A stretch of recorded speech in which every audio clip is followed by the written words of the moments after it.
hi to my boyfriend. Hello. Babe. So,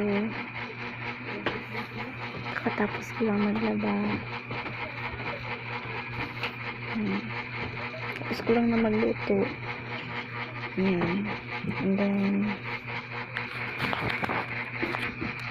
maaga ko ngayon matutulog kasi meron pa akong pasok bukas sa office,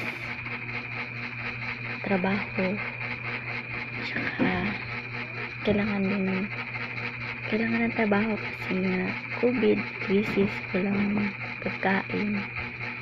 And then keep safe sa ating lahat.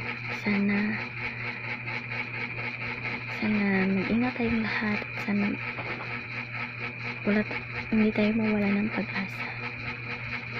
Manalig tayo sa Diyos at panalangin. Yun lang guys. Good evening. Bye.